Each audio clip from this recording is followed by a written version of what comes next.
Assalamualaikum warahmatullahi wabarakatuh. Alhamdulillahilladzi hadana lihadza wa ma kunna linahtadiya laula an hadanallah.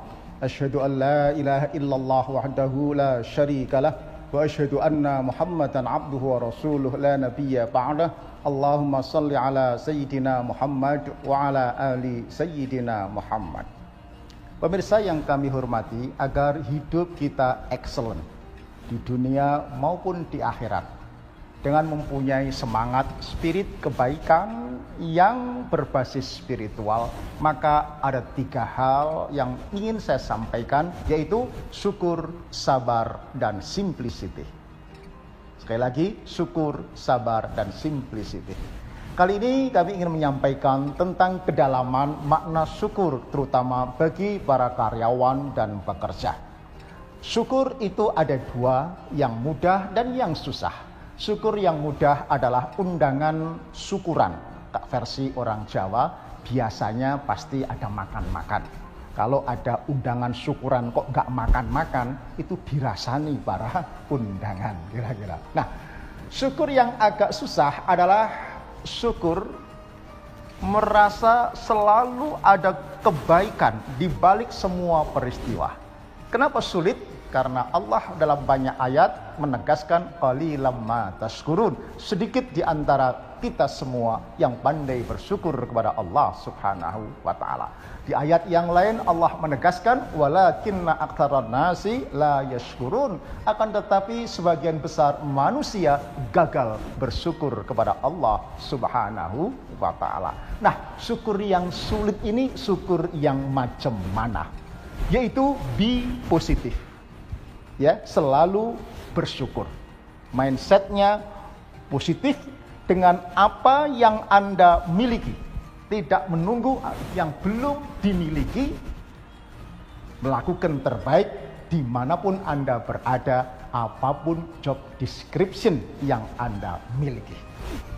Nah, orang-orang yang demikian ini, kata Roosevelt, akan menjadi orang-orang yang sukses, mensyukuri apa yang dimiliki, tidak harus menunggu yang belum dimiliki. Mohon maaf, kita mengenal tokoh aktor namanya Tukul Arwana. Ya, dia tidak perlu nunggu ganteng untuk sukses dan kaya raya. Mohon maaf, rambutnya yang jegrak, ya, giginya juga tongol, kubisnya juga nggak seberapa kental. Tetapi dengan mengoptimalkan potensi yang lain, maka aktor Tukul menjadi aktor yang sukses dan kaya raya, tak harus menunggu ganteng dan pintar. Nah, sebagai karyawan, barangkali kita akan menghadapi kenyataan-kenyataan yang meskipun tidak mengenakan, pesan kami syukurilah. Misalnya, Anda sebagai karyawan baru di sebuah perusahaan yang Anda duduki sekarang ini. Anda lulusan terbaik cum laude dari sebuah perguruan tinggi ternama di kota ini. Mestinya berharap bisa dapat gaji 10 juta rupiah misalnya. Tetapi ternyata tempat perusahaan Anda bekerja hanya bisa menggaji 7 juta rupiah. Jadi kurang 7 juta. Nah, enaknya diapakan? Dimaki-maki, dimarahi, atau disyukuri. Kalau orang yang mau sukses, orang yang positif, itu adalah be positive. In the negative situation is not naive. It is truly self-leadership. Selalu positif, meskipun keadaannya negatif, itu adalah syukur atau self-leadership yang sebenarnya. Maka pesan saya, syukurilah. Apakah dengan disyukuri kemudian serta-merta gaji kita akan naik? Tentu saja tidak. Tetapi kalau disyukuri, barokahnya akan berlimpah. Kenapa? Kalau disyukuri, maka yang berubah bukan gaji 7 juta, tetapi yang berubah minus 3 juta. Siapa merubah? Allah Subhanahu wa ta'ala. Kenapa Allah berkenan merubah? Ingatasi kita. Dia berharap gaji 10 juta, kapasitas kita 10 juta, tetapi kok hanya diberi 7 juta, tetapi kita tetap memberikan kontribusi kebaikan senilai 10 juta, maka kekurangan 3 juta itu akan dirubah oleh Allah menjadi value, menjadi nilai. Kalau Allah yang merubah, jangan khawatir. Wa may ya'mal mithqala dzarratin khairan yarah.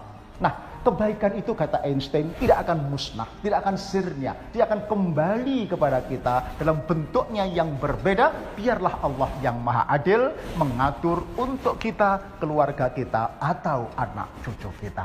Tidaklah kadang-kadang anak-anak juga solih-solihah, neriman, ya, nggak macem-macem. Kadang-kadang istri kita juga istri yang neriman, dikasih belanja berapapun selalu bersyukur. Itulah namanya rezeki yang barokah. Sekali lagi, be positif.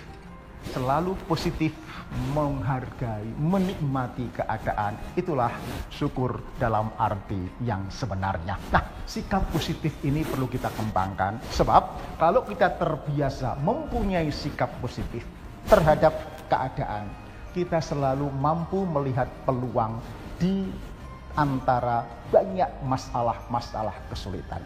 Selalu mampu melihat celah, opportunity, ya, di balik tantangan-tantangan bisnis kehidupan yang belakangan ini muncul luar biasa sulitnya.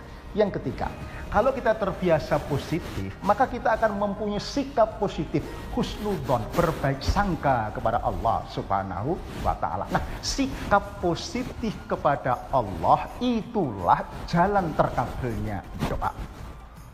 Ya. Kalau kita tidak berprasangka baik kepada Allah, sulit doa kita akan menembus langit. Sekali lagi, sikap syukur, positif kepada Allah, positif pada lingkungan, positif dengan apapun yang kita dapatkan, itu bagian dari menjadi manusia excellent. Wassalamualaikum warahmatullahi wabarakatuh.